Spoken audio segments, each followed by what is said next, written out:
Also, our friends from JAXA for joining us tonight to hear Dr. Abel. My name is Michael Turner. I am the Cultural Attaché at the U.S. Embassy.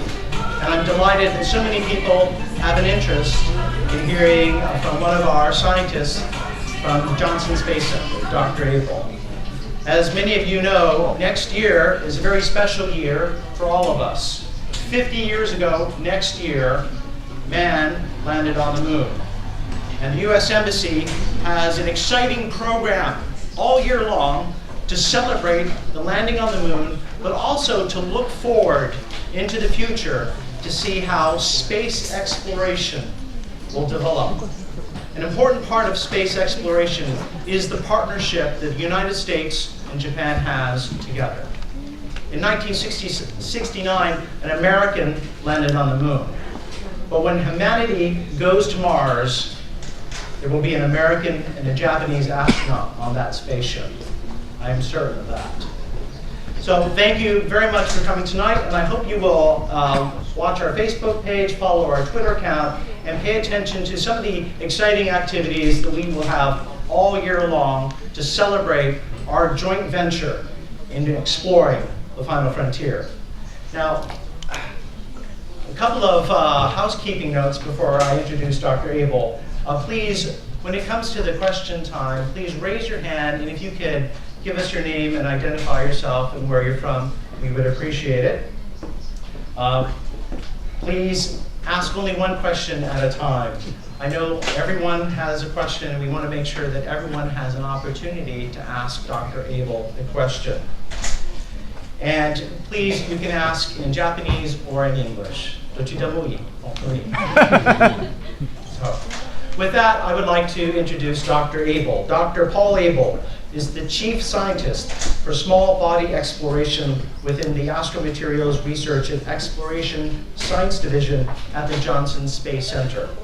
His main areas of interest are physical characterization of near-Earth objects, or NEOs, via ground-based and spacecraft observations, examinations of NEO for future robotic and human exploration, and identification of potential resources within the NEO population for future utilization. Now please put your hands together and welcome Dr. Paul Abel. Doctor?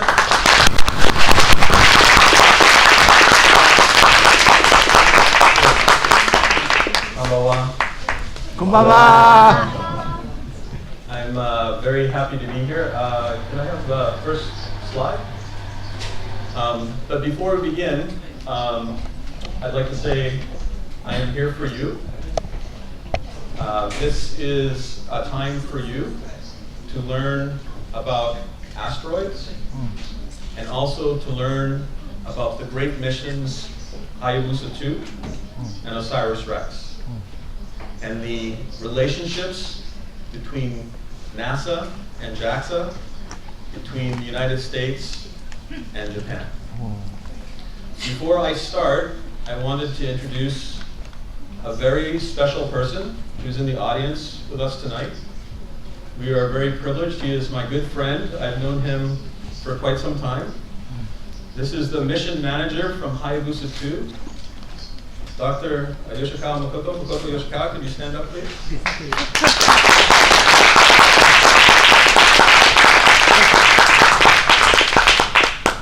So anything that I don't know, please ask him. Okay.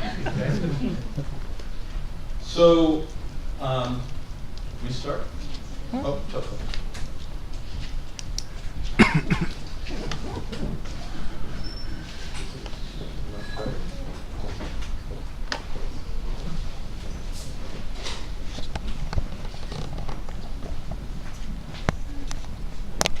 There we go. Okay.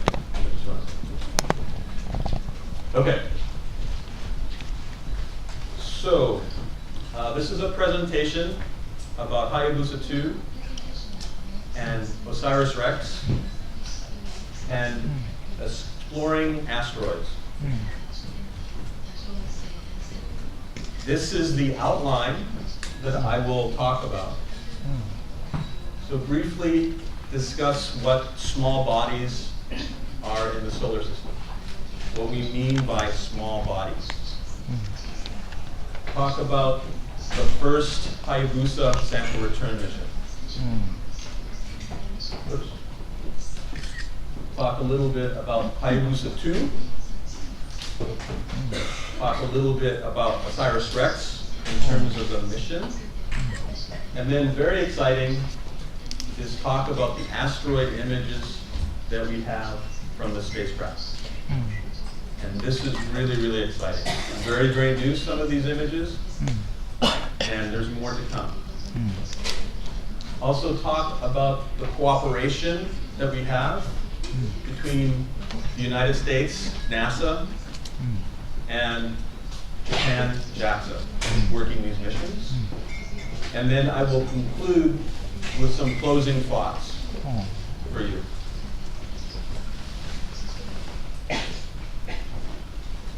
So what are small bodies? Small bodies are comets and asteroids. Comets are on the left-hand side of the diagram. Asteroids on the right-hand side of the diagram. Okay? Comets have coma, what we call coma, but these are tails, these long tails. This is because they contain ice. When they come closer to the sun, the ice warms and produces these tails. Asteroids do not contain as much ice or any ice. They are much more rocky. They are rocks in space. But these are what we call small bodies. I study small bodies. So I study both comets and asteroids. However, my specialty is more asteroid.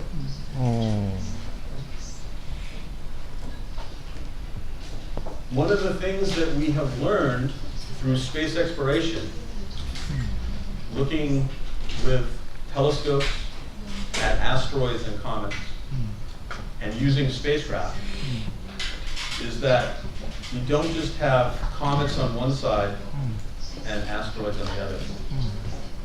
We have several groups that are very, very similar.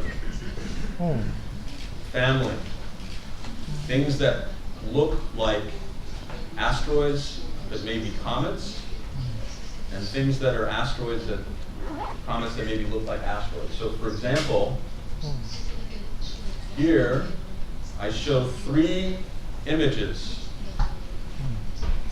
These were thought to be asteroids. But when we look closer, they have tails, like comets. So the more we look, the more interesting these small bodies are. Also, on this side, we have these lights down. Possible?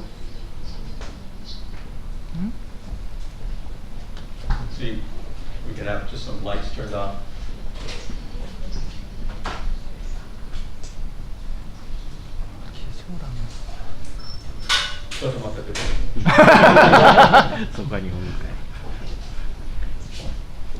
It will, the slides will look better with lower light.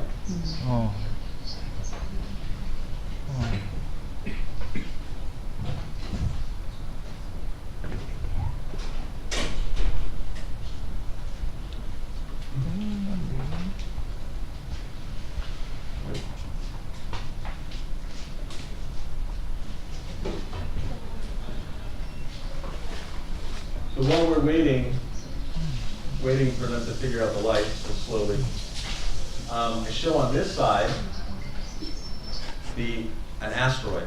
Okay. So it is a very large asteroid, but this has been imaged, not from space.